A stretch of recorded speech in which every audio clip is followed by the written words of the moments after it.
Presentes no Chico Xavier e boa noite os que nos acompanham pela rede social, no caso Facebook. Antes de iniciarmos a nossa palestra, como sempre fazemos, damos os avisos que são importantes, relacionados com as nossas atividades. Lembrando que o Chico Xavier, ele ainda permanece com seus atendimentos restritos. Apenas na quarta-feira, das 8 da manhã até as 14 horas, nós estamos fazendo o atendimento, que são as consultas e o tratamento com magnetismo. Lembrando que é por ordem de chegada esse atendimento.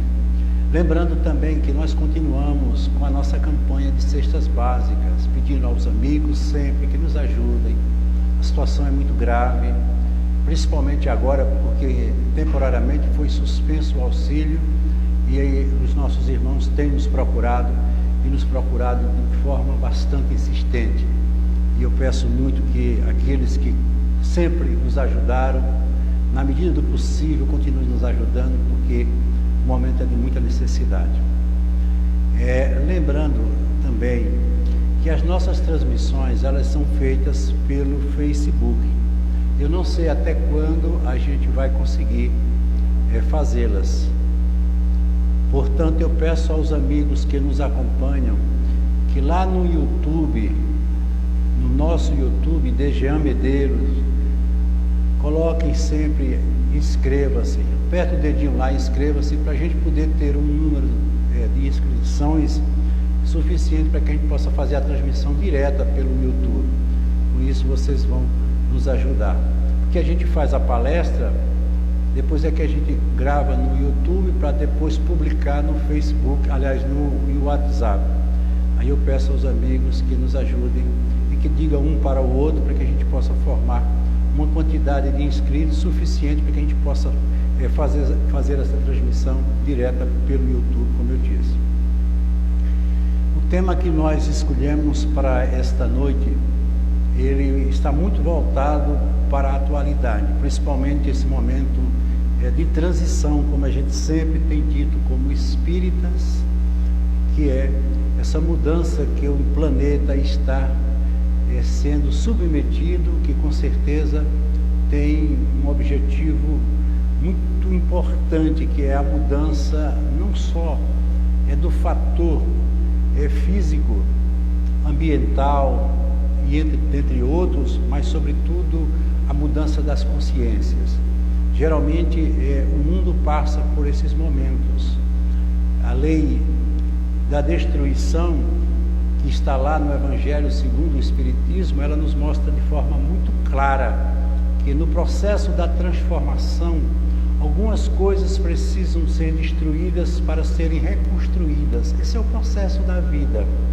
Todo dia Jesus nos pede para que a gente mate o homem velho para renascer o homem novo. A vida é um processo contínuo de renascimento. As ideias novas são elas que nos fortalecem, não deixando de considerar os conceitos e as ideias antigas, porque elas servem de alicerce e base para os nossos entendimentos. Como eu disse na semana passada, nada do que a gente fala no presente está desconecto do nosso passado. Mas o passado, ele não tem o propósito de ser repetido, quando na maioria das vezes nós assim fazemos, até de forma inconsciente, mas o passado precisa ser refletido. Ele serve como uma bússola, como um norte, para que no presente a gente possa retificar erros que com certeza nós cometemos de maneira até inconsciente, mas que fazem parte da nossa vida. E esse tema que eu relacionei para hoje, Jesus, médico de almas, ele está muito ligado ao momento que nós estamos vivenciando, como eu disse. Porque, na realidade, o que eu vou falar trata-se de um entendimento meu, baseado naquilo que eu tenho aprendido com a doutrina espírita, cabendo a qualquer um discordar ou concordar. A doutrina, ela abre um amplo campo para esse tipo de condição. nem tudo que a gente diz pode ser transcrito e aceito como verdade. São as minhas verdades que com certeza elas me fortalecem, porque eu busco sempre o crivo da razão, do entendimento. Porque fé não é apenas acreditar. A fé precisa ser movida por confiança, mas sobretudo por uma razão. Por isso que o próprio Allan Kardec disse que a fé raciocinada é aquela que encara a razão em qualquer tempo da humanidade. E eu hoje posso me assegurar de que eu estou no caminho que eu considero o caminho certo, através dos meus entendimentos, porque o estudo é o único meio que nos leva a esse entendimento, a essa compreensão. Sem estudar, você não alcança nenhum conhecimento. Por isso que muitos deixam a doutrina espírita, porque ela é uma doutrina vinculada essencialmente ao fator estudar. Sem ele, nós não temos como entender o que verdadeiramente Allan Kardec nos trouxe como codificador. Seguindo as tradições, nós temos que respeitar todas as religiões, todas as crenças, porque todas elas têm um fim, têm um propósito, e eles se baseiam naquilo que sustenta esse propósito. O Espiritismo tem isso também como uma base de entendimento. Segundo o Livro dos Espíritos, o Espírito mais puro e perfeito que existiu aqui na Terra encarnado foi Jesus. Ninguém conseguiu ter sequer a aproximação dos seus valores através de tudo que ele representou e ainda representa para todos nós. Se você vasculhar todo o Evangelho, não importa qual deles, se foi o de Marcos, Mateus, o de Lucas, ou até mesmo o de João, e vendo as passagens todas narradas, verá que Jesus tinha uma predileção pelos doentes e pelos sofredores. Sua segunda predileção era pelos perdidos, aqueles que praticam as bobagens do dia a dia. E ele não podia ver um publicano roubando dinheiro do povo para não se aproximar dele. E, com certeza, para ensiná-lo a modificar, ou até levá-los a modificar o seu pensamento, a sua forma de viver e ser. E dentre eles, nós não podemos esquecer Mateus, que era um publicano, era um cobrador de impostos, e passou a ser um companheiro e se transformou num evangelista ao lado de Jesus. Ele também não podia ver uma prostituta. Imagine naquela época, onde o preconceito era de forma muito intenso, as mulheres, elas não tinham valor social, e na condição de uma prostituta, essa sim era que não tinha nenhuma vez na sociedade, e Jesus, com todo o seu amor, com toda a sua visão de espírito que era, ele se aproximava dessas mulheres, e não era para estar com elas como a maioria fazia, mas para lhe mostrar um outro caminho, e assim ele fez com aquela que simbolizou todas, que foi Maria Madalena. Assim era o comportamento e o procedimento de Jesus naquela época. Então Jesus amava os doentes, vítima dos seus desvios morais, que repercutiam no corpo físico através das doenças que são tão comuns e tão conhecidas por nós. Portanto, toda a ação de Jesus, sem sombra de dúvidas, era voltada para, e é voltada para os sofredores. Até mesmo nos últimos instantes da cruz, ele não parava de verificar tudo o que estava em volta dele, já com todas as suas energias totalmente vencidas pelo sacrifício e pelo castigo que impuseram a ele, ele ainda teve que se dirigir à sua mãe, pedindo para que ela se consolasse, porque não era fácil a condição de Maria, vendo seu filho crucificado, sendo vítima de uma coisa que ele não fez. E ele ainda, para premiar aquele momento dela, coloca João na condição de um filho que iria lhe substituir. Qual ser humano, vivendo um momento de tanto sofrimento, se preocuparia ou pensaria no sofrimento do outro, mesmo sendo uma mãe? Só Jesus. Então, a predileção de Jesus pela dor, pelo sofrimento e pelos desamparados está em todo o Evangelho. Não tem uma só página do Evangelho que não tenha uma narrativa ou alguma indicação nesse sentido. E para que ninguém tenha dúvida, em seu último momento aqui na terra, ele convida todos os apóstolos. E ali ele diz: eis que pedirei ao meu Pai, e ele vos enviará outro Consolador, para que os encarnados não se percam nos escuros labirintos da loucura ou suicídio. Isso porque o que nos enlouquece e nos conduz ao suicídio é o sofrimento moral. Olha que lição, que advertência Jesus nos faz.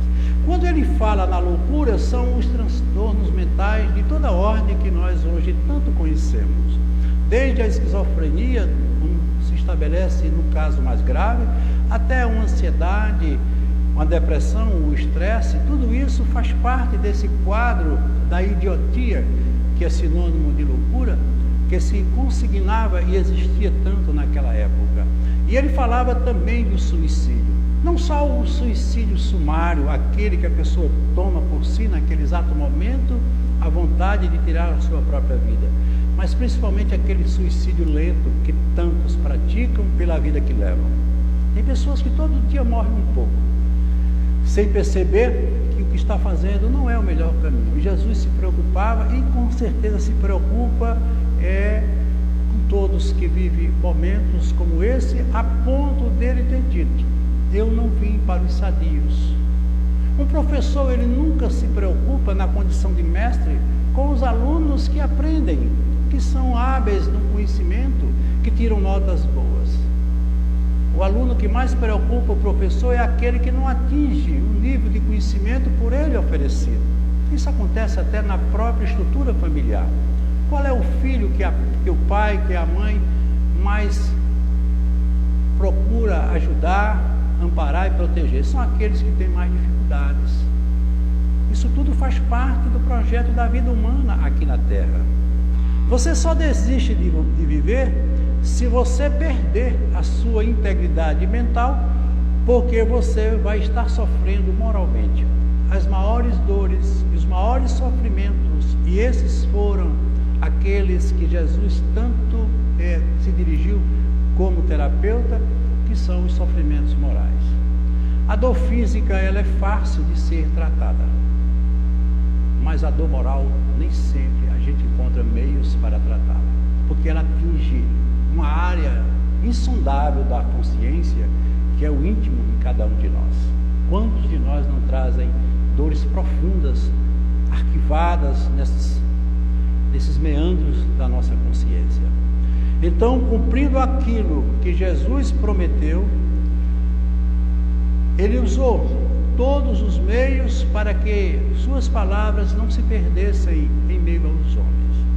E através de Allan Kardec, usando de toda a sua coerência, porque Allan Kardec, ele era um professor, ele era um cientista, ele era um pesquisador, um historiador, ou seja, era um homem de cultura. E ele tinha uma coisa que ajudou muito no projeto da codificação da doutrina, porque ele era um profundo estudioso do magnetismo, e o magnetismo tem tudo a ver com a doutrina espírita.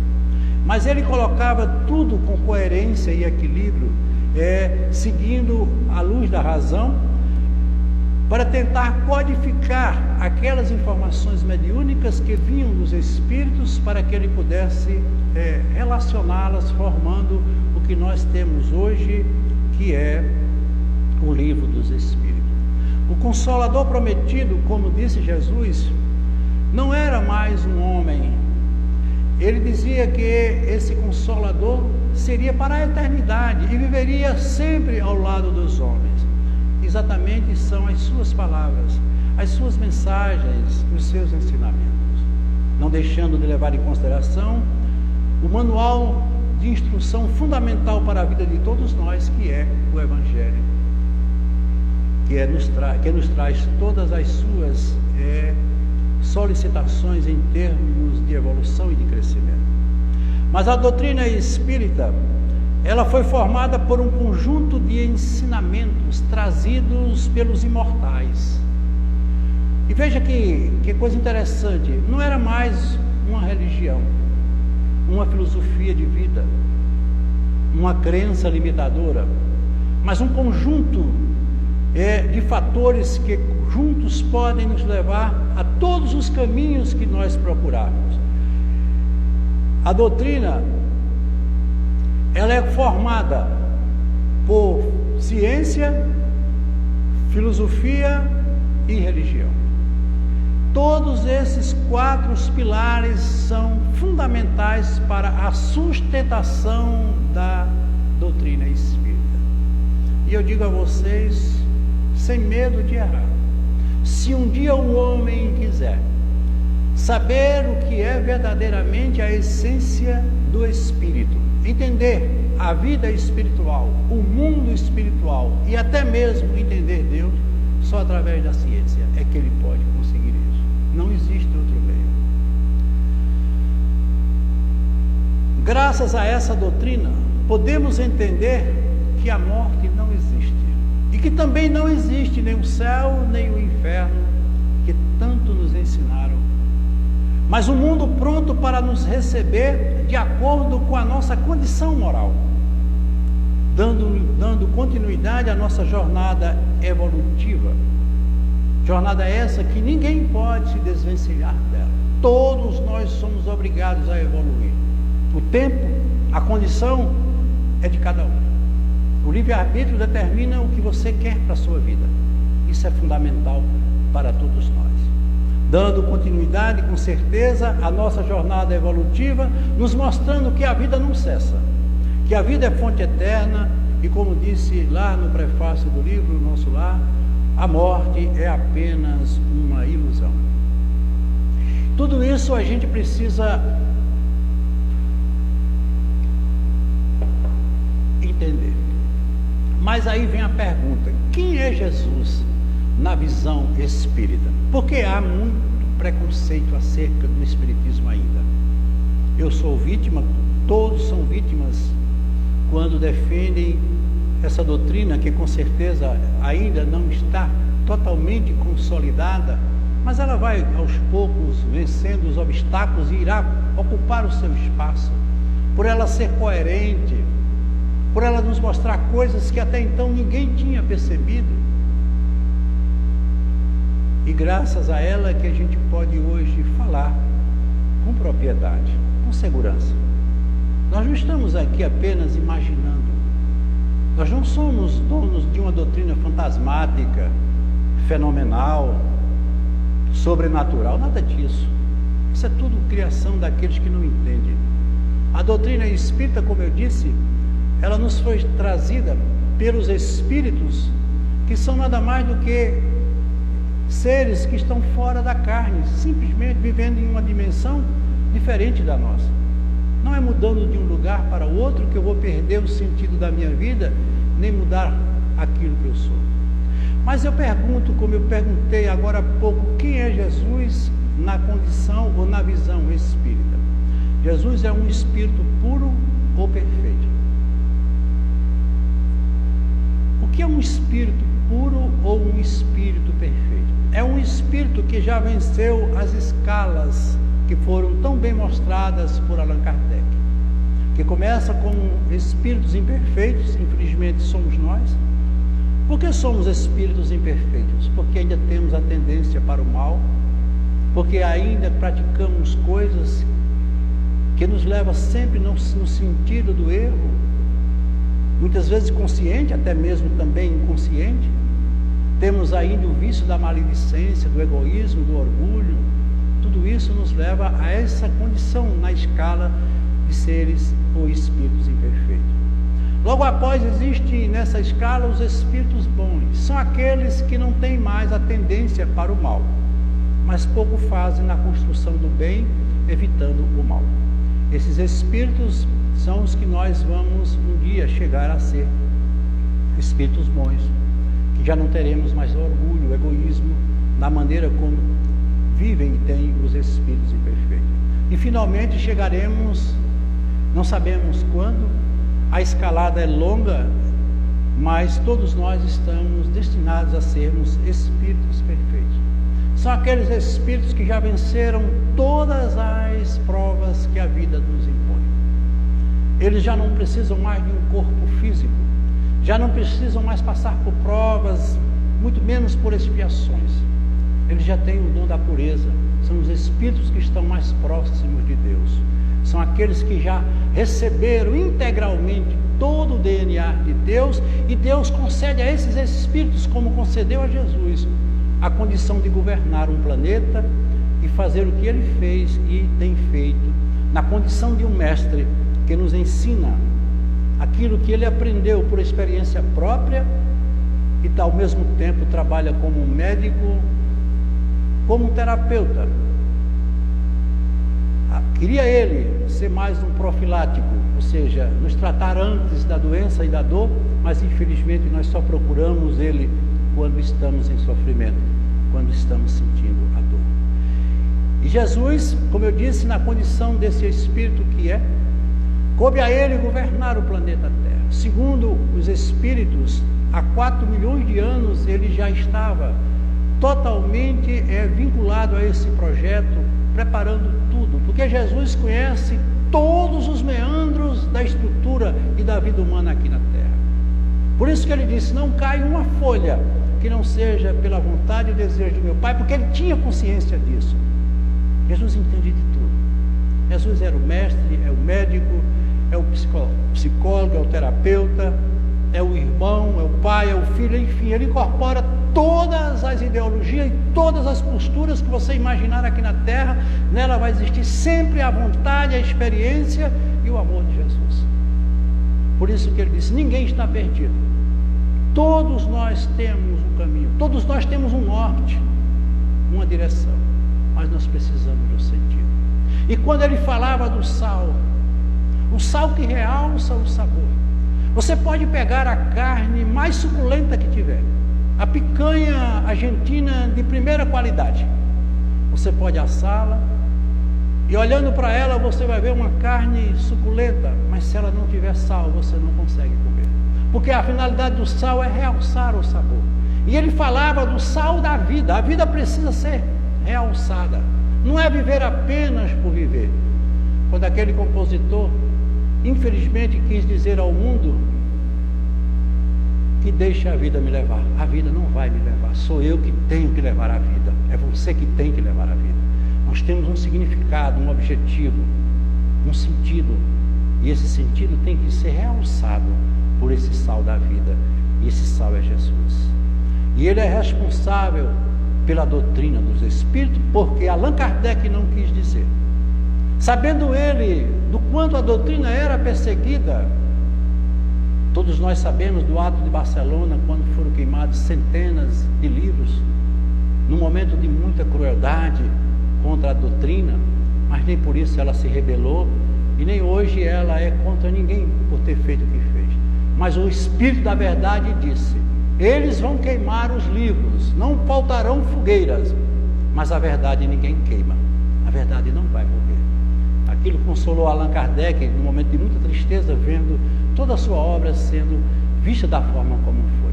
Mas porque a Europa vivia os preconceitos de uma religião cristã, como ainda hoje vive, jamais ela admitiria a entrada de uma nova crença, de uma nova, no caso do pensamento deles, mas para nós uma doutrina reveladora. Porque a verdade muitas vezes mexe muito no coração daqueles que mentem. Por isso que quando ele estava um dos momentos mais difíceis de sua vida, ali ele estava servindo de chacota para aqueles homens, principalmente Pilatos, que tentavam humilhá-lo com as suas expressões de ironia. Lá no plano espiritual, Pedro perguntou a Jesus, por que, mestre? Por que o Senhor não disse a eles a verdade? Porque Jesus disse, Pedro, não adianta dizer a verdade a uma mente mentirosa, eles mentem. Tudo vai cair, mas as minhas palavras jamais cairão. E a gente sabe, e a gente está hoje aqui exatamente defendendo as suas palavras. Jesus não escreveu uma só palavra,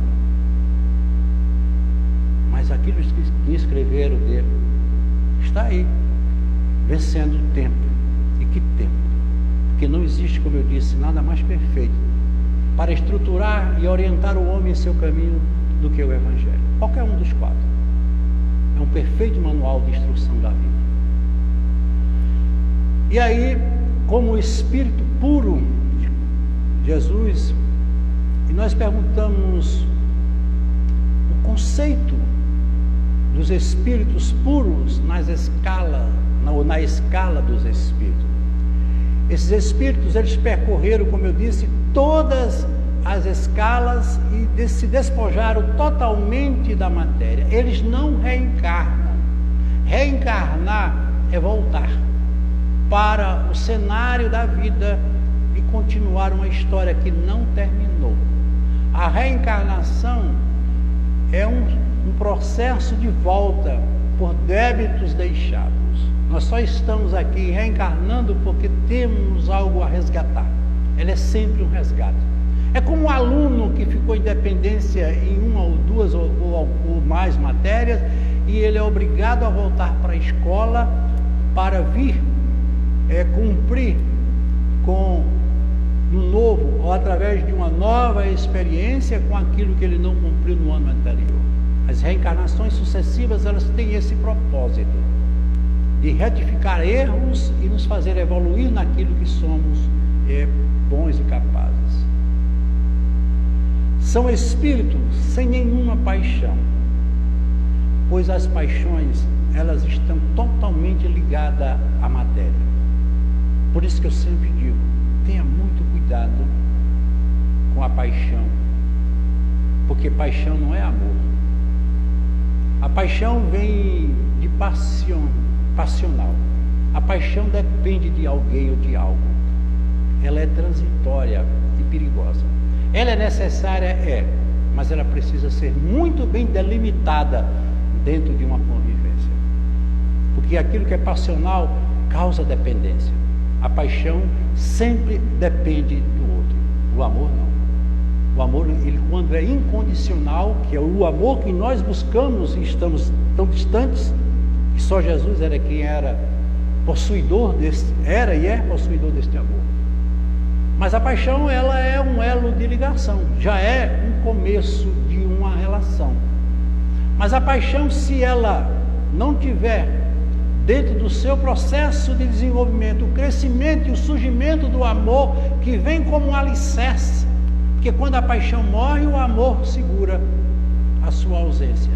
Por isso que nas relações, as coisas vão mudando à medida que as pessoas vão se conhecendo. Mas se você vive um sentimento ou uma relação apenas movido pelo passional, no momento que o outro deixa de corresponder àquilo que você deseja, a paixão morre. Com o amor não acontece isso. O amor não cobra.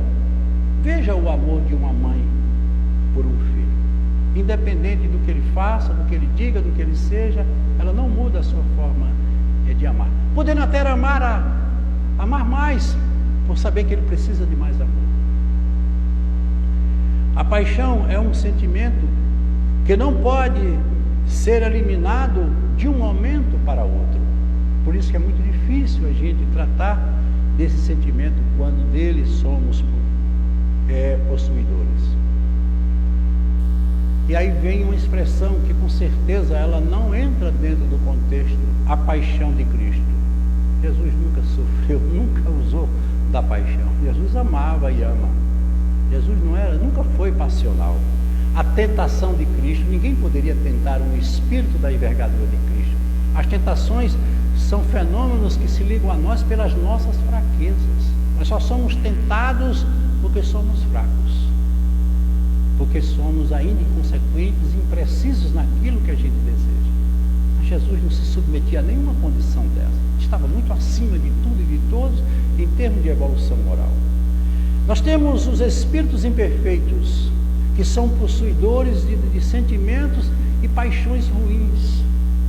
Vejam que eles realmente são considerados espíritos imperfeitos na condição em que eles vivem. Porque na realidade, como espírito, todos nós somos perfeitos, mas pelo comportamento dentro de uma classificação, numa escala de evolução, é que ele considera como espírito imperfeito. Na realidade, o imperfeito aí precisa ser visto dessa maneira. E os espíritos imperfeitos, que somos nós, porque ainda temos tendência para o mal, ainda possuímos determinados sentimentos que não são próprios e característicos de um ser perfeito, cometemos os nossos deslizes e os nossos desatinos. E aí vem o que ele chama de expiação. O que é expiação? É você sofrer diretamente as consequências do mal que você praticou. É o pagamento direto daquilo que você deve. Muitas vezes a gente comete um mal, mas a gente consegue retificar conscientemente o mal que praticou. Porque nem sempre o mal se paga com o mal. Esses fatores, eles precisam ser vistos de uma maneira muito bem vista, muito objetiva, para a gente não cometer os desatinos que as pessoas cometem. Muitas vezes o mal pode ser pago com amor. Depende do que você possua como moeda de troca. Então a expiação, ela é diretamente consequente do ato que você praticou. Mas nós temos também as provas, características também de nós que somos espíritos imperfeitos. E as provas são escolhas nossas. Muitos de nós passamos por várias e várias provas. A prova do amor, a prova da honestidade, a prova da construção da família. Muitas vezes a prova é difícil porque o conteúdo foi mal estudado. E a gente coloca isso sempre nas mãos de quem não deve. Quantas pessoas ficam aí nas igrejas, nos templos, nos centros espíritas, pedindo ajuda para as suas provas? Isso não vem, porque o projeto não contempla esse tipo. O conteúdo é seu, a prova é sua. O professor não pode fazer a prova pelo aluno, nem pode gratificá-lo com uma nota que não é própria para ele, porque estaria mentindo, e nas provas as mentiras vão trazer consequências muito mais graves posteriormente.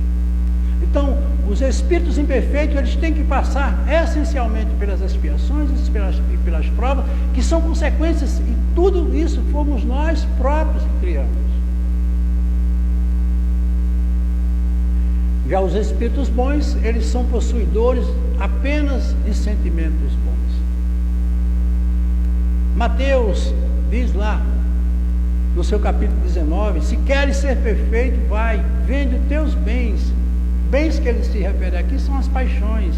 Dai o dinheiro aos pobres e terás o tesouro do céu. E demais ainda, não acumuleis tesouro na terra, que a traça e a ferrugem destrói. Lá na Gênesis, no capítulo 15, superioridade da natureza de Jesus, diz o seguinte, que Jesus como homem tinha a organização dos seres carnais. Ele foi tão grande que se mostrou pequeno para nós. Veio estar no momento de muita dificuldade passível para qualquer um de nós, porque você imagine o espírito da grandeza de Jesus passar 33 anos preso a um corpo físico com as limitações que tem. Mas ele fez isso para estar próximo de nós. Um sacrifício tamanho foi o dele. Como espírito puro, desprendido da matéria, haveria de viver mais na vida espiritual do que na vida corporal, de cujas fraquezas não era passível. Portanto, Jesus não sofreu a dor física, porque isso é passível de um ser que está muito longe da sua grandeza. A sua superioridade com relação aos homens não deriva das qualidades particulares do seu corpo, mas do seu espírito, que dominava de modo absoluto a matéria. Talvez tenha sido ele, como espírito de verdade, que tenha respondido a essas perguntas feitas por Allan Kardec. Allan Kardec, brilhante em suas perguntas, pela capacidade que ele tinha, ele pergunta: onde é que está escrita a lei de Deus? E os espíritos respondem, como ele disse, talvez até ele mesmo, como espírito de verdade ou da verdade, na consciência. Então, se você quer encontrar Deus, Ele está sempre na sua consciência, se afastando e se aproximando de acordo com a sua consciência. Quando a gente faz uma coisa errada, não precisa ninguém dizer, a gente sabe, porque nós não fomos criados para errar. Como seres criados por um ser perfeito, temos o dom da perfeitude. A imperfeição é uma escolha nossa, temporária, claro. Na pergunta 622, Allan Kardec insiste dizendo: Deus deu a certos homens a missão de revelar a sua lei? Sim, certamente. E responderam os Espíritos. Em todos os tempos, homens recebem ou receberam essa missão. São os Espíritos superiores encarnados com o objetivo de fazer a humanidade avançar. Chico Xavier já nos dizia: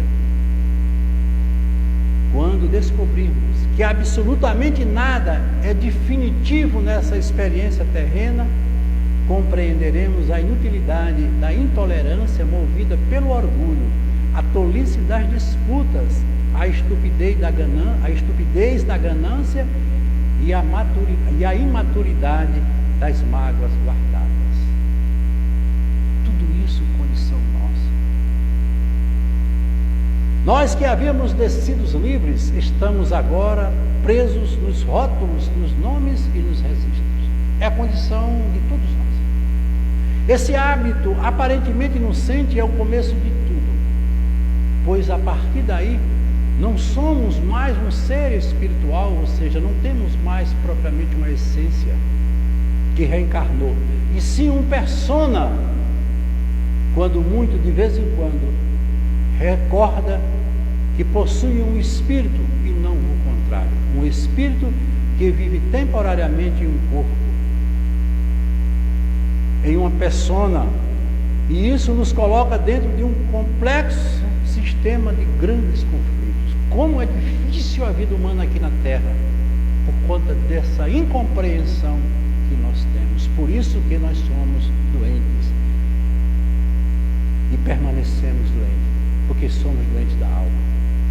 E com certeza o nosso corpo físico arca com as consequências desses males e essas doenças que nós impomos a nós mesmos. Lá do livro Ceifa de Luz, Emmanuel diz: no limiar do berço, pede à alma dificuldades e chagas, amargores e cicatrizes.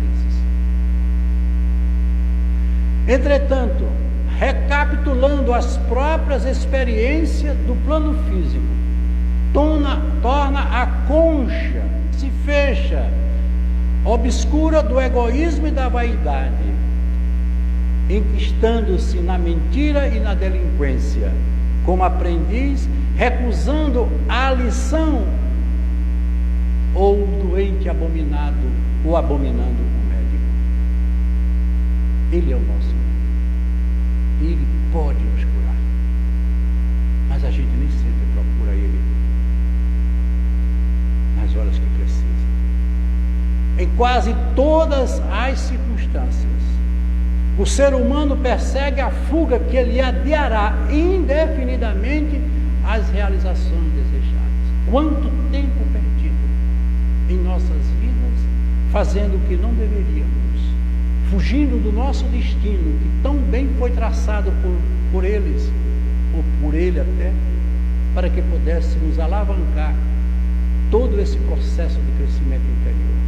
Existe uma vida latente dentro de todos nós querendo viver e precisando viver. Todos caminhamos para a morte do corpo físico, isso é uma realidade que dela nós não podemos fugir. Após a construção orgânica, ou seja, do nosso corpo, iniciamos lentamente o desgaste físico, embora com reparações que se fazem cada vez mais retardadas à medida que envelhecemos, avançando para a morte física.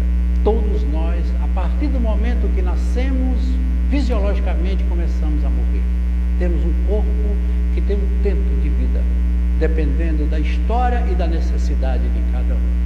E é desse corpo que a gente precisa cuidar. Mas não se cuida do corpo se não se cuida da alma.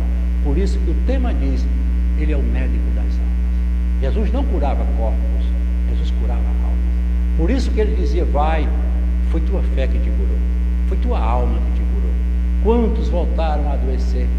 Mas ele não deu a nenhum a certeza de vida eterna, porque preso ao corpo físico, nenhum de nós tem esse dom da eternidade, que é esse corpo, por pior que seja para alguns, porque por mais que alguns reclamem, era o melhor que Deus poderia dar a gente para viver essa experiência transitória.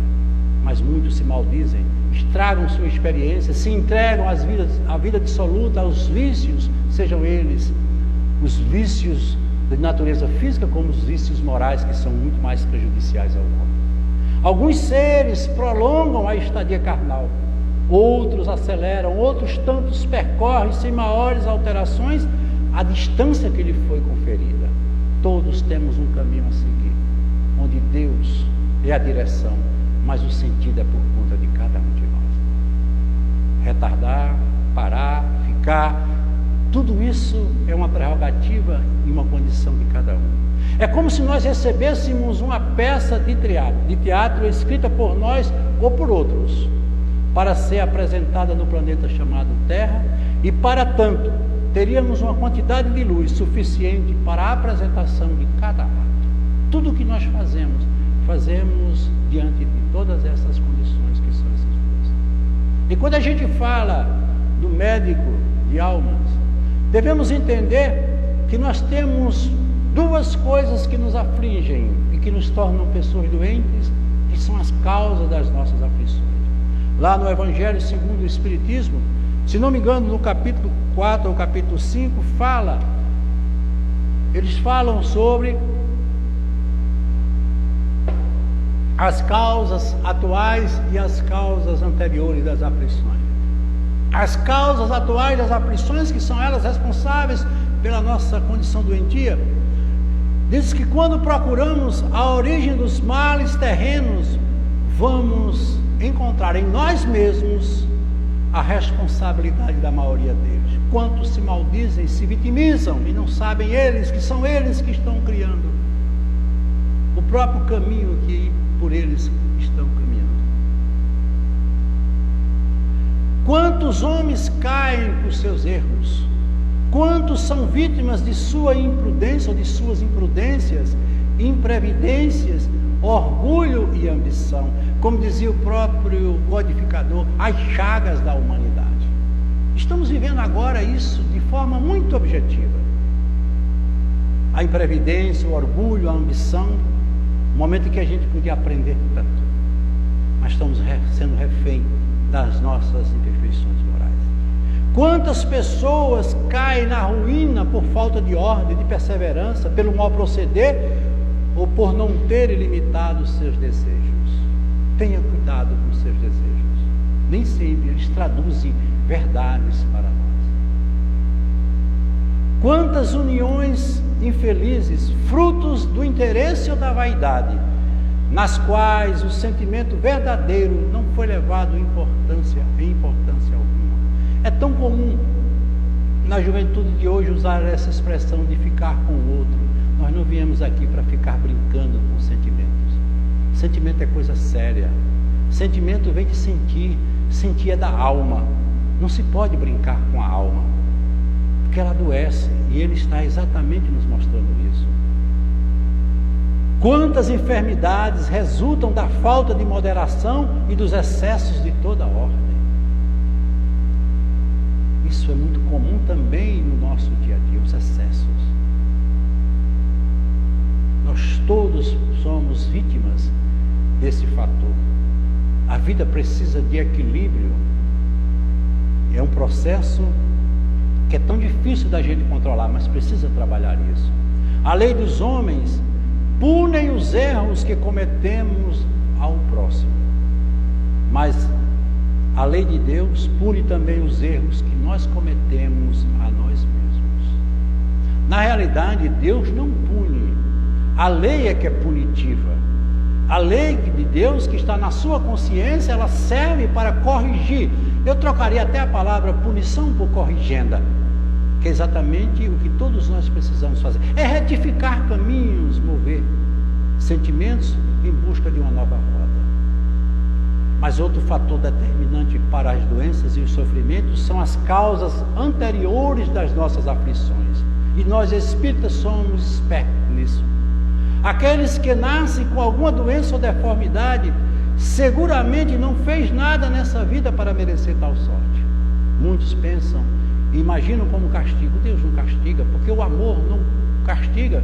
Castigar é uma condição de quem julga, e o amor não julga. Nenhum de nós jamais será castigado por Deus, porque Deus é amor. Quem nos castiga é a nossa própria consciência, que entra em conflito com a nossa essência. Persona e essência estão brigando, e vai ganhar aquela que tiver maior equilíbrio e maior segurança, ou seja, aquela que estiver mais próxima da verdade, porque a verdade nunca vai perder para a mentira. Parece que a gente muitas vezes se deixa levar por isso, mas isso não perdura para sempre. Também é difícil entender porque numa mesma família nascem pessoas com necessidades especiais e outras favorecidas sobre todos os aspectos. Filhos de um mesmo pai e uma mesma mãe são tão diferentes. Qual a explicação para crianças que morrem pequenas e que da vida só conheceram o sofrimento? Quantos nós vemos e conhecemos que já nasceram carregando a cruz do sofrimento? Será que Deus errou? Que Deus é esse que nos mostra tanta diferença em termos de justiça? A história de cada um só pertence a cada um. Pelo princípio de que tudo é feito, que todo efeito tem uma causa, admitindo-se que Deus é justo, essas causas também devem ser justas. Se a causa vem antes do efeito e ela não está nessa vida atual, só poderá estar na vida anterior. Se você nasceu doente é porque você trouxe na essência do seu conteúdo espiritual essa doença, não como punição, não como castigo. Como eu disse, o amor não pune, o amor não castiga. Mas o único meio que você escolheu para mudar o que você não quis mudar. A lei é justa e ela não falha. A doença, ela traz implícita em nós uma oportunidade de resgate e de redenção. Toda pessoa que passa por uma doença, por uma enfermidade, ela está sendo convidada a mudar alguma coisa em sua vida. Todo o nosso processo do adoecer foi previamente planejado por nós ou por mentores espirituais como forma de resgate e evolução, mesmo em meio à dor e ao sofrimento, cumprindo-se a lei de causa e efeito, ação e reação. Nunca se maldiga do que está acontecendo com você. Eu costumo sempre usar essa expressão que me acompanha durante todos os dias. O sofrimento dura o tempo que eu levar para aprender o que Ele tem para me ensinar. Tudo é pedagogia. A obra de Deus é um ensino constante. E Jesus é o mestre que veio nos ensinar. E não só na condição de um professor, como médico, na vontade de querer ser um profilático, nos curar antes da dor ou da doença, se consolidar em nós, mas nós negligenciamos, esquecemos, deixamos ele sempre no segundo plano, só o buscamos nos momentos de dores mais intensas. As doenças provocam sempre mudanças necessárias para a nossa evolução. Então, todas as vezes que você estiver sendo vítima de uma doença, de um mal, é porque algo em você está em desequilíbrio. Se é no corpo, é um fator homeostático, ou seja, o sistema está sofrendo alguns abalos em termos de equilíbrio. Se é na mente, é porque sua mente está em desatino. É preciso fazer uma terapia, e a terapia que você vai fazer é exatamente a do autoconhecimento. Mergulhar profundo nesses meandros e saber aonde está a dor que você sente. Não viver na superficialidade que como vivemos. Nos entregarmos a determinadas crenças salvacionistas, religiões que muitas vezes oferecem salvação. Tudo isso é falácia, é mentira.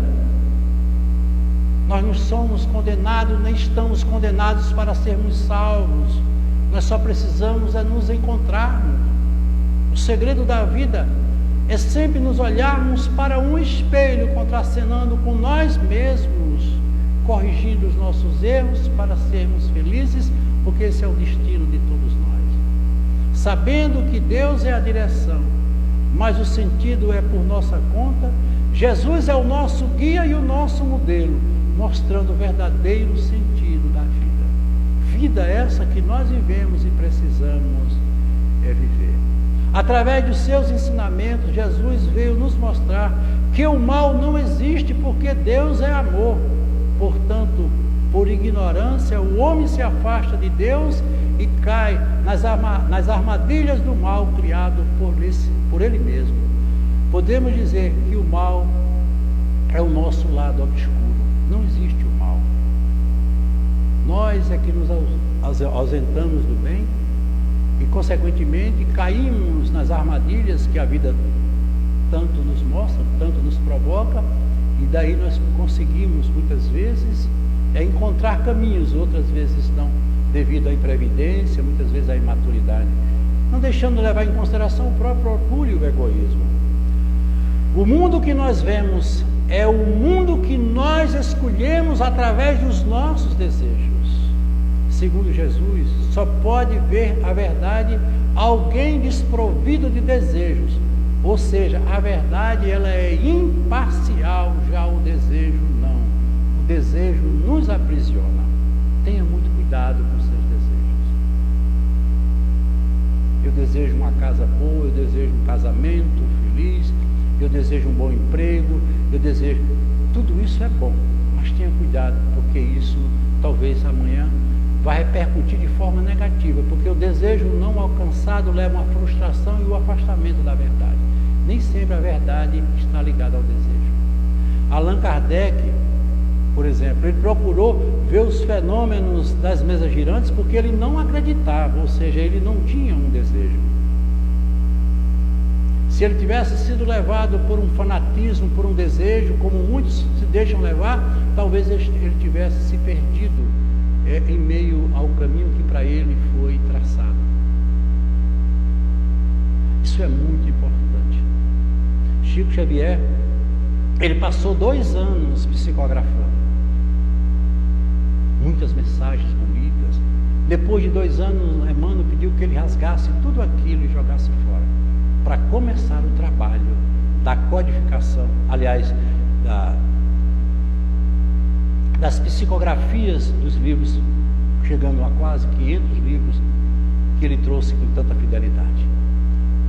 Para isso era necessário que ele tivesse 3 coisas que Emmanuel lhes disse: disciplina, disciplina e disciplina. Disciplinar é você ter cuidado, é você seguir sempre um caminho reto, o caminho do meio, não se deixar pender para um lado nem para o outro. Qualquer coisa que a gente diga pode nos levar aos erros pela tendência que muitas vezes praticamos sem perceber. Allan Kardec foi fiel, porque ele não se deixou abater pelas impressões. Ele usou o crivo da razão, esgotando todas as possibilidades do erro para justificar o acerto. Nesse mundo, tudo é personificado, rotulado, mas o que vale é a essência, é o nosso interior. Por isso que Jesus disse: meu reino é obra divina no coração dos homens. Nós temos tanta coisa para dizer, mas o tempo não nos permite continuar. E eu quero terminar dizendo a vocês que Jesus continua como esse grande médico, esse grande mestre na vida de todos nós. Não precisa você vir ao centro, ir à igreja, procurar um templo, nada disso. Só precisa você entender que Ele existe, que Ele está conosco, para nos orientar, para nos mostrar o caminho que é essencial para todos nós. Sei que em alguns momentos a gente se revolta, a gente perde a esperança, a gente perde a certeza. Tudo isso faz parte do contexto da vida, senão ela não teria o sentido que tem. Tudo que nos é dado por gratuidade não tem importância nenhuma. A vida é luta, é conquista. As nossas conquistas são nossas, e Ele nos ajuda muito nesse sentido. Eu aproveito para terminar me lembrando de um poema de uma mulher fantástica, Maria Dolores.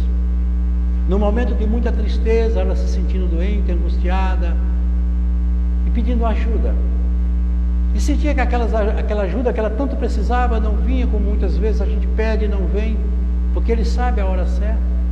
Nem sempre o que pedimos é o que precisamos, isso é verdade. E ela diz assim: agradeço, Senhor, quando me dizes não às súplicas e débitas que faço através da oração. Muitas das dádivas que te peço, estima, concessão, posse e prazer, em meu caso talvez fossem espinhos na senda que me deste a percorrer. De outras vezes imploro-te favores, entre lamentação, choro e barulho, mero capricho, simples algazarra que me escapam do orgulho. Existem privilégios que desejo, reclamando-te o sim, que se me florescesse na existência, seriam desvantagens para mim. Em muitas circunstâncias rogo afeto, sem achar companhia de qualquer parte, quando me dás a solidão como guia que me inspire a buscar-te. Ensina-me que estou no lugar certo, que a ninguém me ligaste de improviso e que desfruto agora do melhor tempo de melhorar-me em tudo que preciso. Não me escute as exigências loucas, fazem-me perceber que alcançarei além do necessário se cumprir com o meu dever. Agradeço, meu Deus, quando me dizes não com teu amor, e todas as vezes que eu te peço o que não deva, não me atenda, Senhor.